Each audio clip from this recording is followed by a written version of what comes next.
Mes connaissances et mon expérience sur le corps humain me permettent de perdre du poids très vite. Et étant sorti de 2 opérations qui m'ont malheureusement bien fait prendre du poids, il y a 8 semaines, j'ai décidé d'envoyer du lourd. Si vous pensiez que c'était juste une vidéo détente où je vous montre ce que je mange, c'est raté, bienvenue sur ma chaîne. Enfin bref, perdre du poids ça peut être en effet super compliqué. J'ai travaillé avec des personnes qui ont vraiment du mal, et je vais vous montrer comment je fais sur une journée plus ou moins typique dans ma vie. Je me réveille, j'ai 2 choix, prendre un petit déjeuner ou non. Prendre un petit déjeuner fait que je consomme des calories, donc généralement si je peux, je préfère prendre un café, ou 2, ou plus. Mais aujourd'hui je n'étais pas seul et j'allais à la salle. Du coup, j'ai préparé une de mes recettes de petit déjeuner non calorique, pancakes protéinés sans farine. Voici les macros si vous voulez les reproduire. Oui, ce n'est pas les meilleurs pancakes au monde, mais ça a beaucoup de grammes de protéines et très peu de calories. Et franchement, si tu déjeunes avec quelqu'un, c'est sympa à partager. Bon, j'enfile ça, c'est à peine 350 calories, pas plus. Chaussures, let's go à la salle. Séance de 45 minutes car je n'aime pas passer plus de temps à la salle maintenant. 3 sets de machine press, 3 sets de front lat pull, 3 sets de pec fly et un super set, donc 2 séries d'épaules latérales et arrière. Ouais, c'est pas le plus optimal, mais je m'en moque. En perte de poids, je ne cherche pas à prendre du muscle et à le maintenir, donc mon entraînement change un peu pour gagner du temps et faire d'autres activités, notamment du cardio ou des vidéos. Aujourd'hui, c'était une journée off pour moi, donc on m'a proposé de faire un volet et j'ai foncé pour kiffer et surtout brûler des calories. N'oubliez pas que toute activité qui vous fait bouger consomme des calories, et ici en profitant tranquille, je me dépense et j'augmente de fou ce que je vais pouvoir manger. Je rentre en détente, je fais mes petits pas de ma journée, j'essaie toujours de au moins avoir 6000 pas par jour.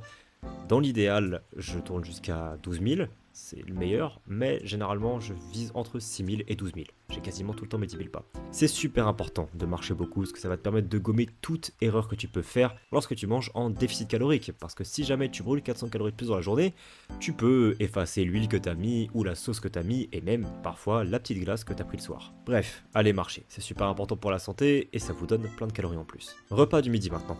Je suis toujours très flexible dans ce que je mange. Tout simplement parce que je n'aime pas trop les habitudes, donc je respecte seulement une règle, le midi, protéines. Un repas peu calorique, bien protéiné, car j'adore restreindre ce que je mange la journée pour plus manger le soir. Comme la journée je suis occupé, la faim est plutôt facile à gérer, mais c'est vraiment le soir où j'ai bien envie d'une glace quand même. Donc salade et un peu de charcuterie pour les protéines, à peine 450 calories, ce qui me fait actuellement 800 sur la journée. Évidemment, deuxième, troisième. Café dans l'après-midi pour couper la faim et écrire ce magnifique petit script. Maintenant je vais taffer toute l'après-midi jusqu'à 18h30, comme ça, là il est 13h. Donc à ce soir pour voir ce que je mange. Dans l'après-midi j'ai fait une petite pause shaker pour compléter mes protéines de la journée. Et du coup avec tout ça, ça me fait encore 1000 calories à manger.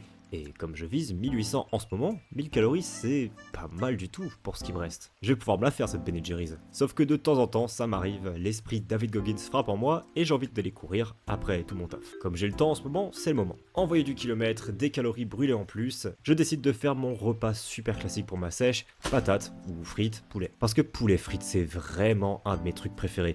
Et honnêtement, tu peux faire vraiment quelque chose de super bon. Là, vraiment, je fais un truc basique où je mets pas grand chose de fou, mais généralement, j'aime bien me faire une petite sauce avec du fond de veau, avec du bouillon de poule, faire un truc un peu mieux, sauf que ce soir, j'avais un peu la flemme, donc j'ai juste décidé de manger ça comme ça. Et avec tout ça, je suis avec 1800 calories pour la journée, plus ou moins. 1000 calories de déficit par jour, ça te fait 1 kg par semaine. Car 7000 calories, c'est 1 kg. Et si j'ajoute mes 10 000 pas, mon volet, ma course, j'atteins quasiment un déficit de 2000, c'est-à-dire que sur les 2800 dont j'ai besoin par jour, c'est comme si j'en avais mangé que 800, ce qui me ferait perdre 2 kg par semaine si je faisais ça tous les jours. Bon, tu te doutes bien que ce ne sera pas le cas. Et beaucoup vont te dire que c'est beaucoup trop, que c'est un trop gros déficit. Et honnêtement, je me sens bien et mon zizi fonctionne parfaitement alors... pas de problème. Premièrement, des études démontrent que le cardio aide à garder le métabolisme. L'effet de perte de muscle, en vrai, il est plutôt petit et extrêmement surcoté. Dans tous les cas, en sèche, tu vas perdre du muscle. Et à moins que tu fasses une compétition de bodybuilding où tu vas descendre dans des poids de compétition que personne ne devrait atteindre, tu vas perdre un petit peu de muscle et peut-être un tout petit peu plus si tu manges 1000 calories. Dans tous les cas, en sèche, tu vas perdre du muscle, ça c'est sûr. Mais je préfère perdre un tout petit peu plus de masse musculaire et réduire une sèche qui m'aurait pris 16 semaines en 8 semaines. Et prendre ces 8 semaines que je gagne pour manger plus de nourriture, reprendre de la force et reprendre plus vite de muscles. Chacun ses choix et moi c'est ce qui fonctionne vraiment bien pour moi. Et honnêtement il faut de la volonté, c'est un gros défi mental et étant un peu con, j'adore vraiment ce défi. Et même si la faim fera partie intégrante de ma vie pendant le temps qui me reste, parce que ça fait déjà 6 semaines que j'ai très faim, Je trouve que c'est un inconfort à explorer très intéressant, d'apprendre à se restreindre, d'apprendre à manger des choses différentes, d'apprendre à être créatif sur ce que tu manges pour trouver des nouvelles recettes peu caloriques. Le plus important quand tu veux perdre du poids sans trop te prendre la tête, c'est de rester actif. Aller marcher dès que tu peux, ne pas avoir peur de faire des activités qui te dépensent, même faire le ménage. Techniquement, ça brûle des calories. C'est pas mon truc préféré, mais ça marche quand même. J'espère que cela vous a aidé. Si vous avez une quelconque question, n'hésitez pas à la poser dans les commentaires. N'hésitez pas à me dire si ce format de vidéo vous plaît aussi, ça me fait très plaisir de faire ce genre de vidéo, mais c'est beaucoup plus de travail. Si vous préférez l'ancien format ou si vous voulez que j'alterne, n'hésitez pas à me le faire savoir. Gros bisous.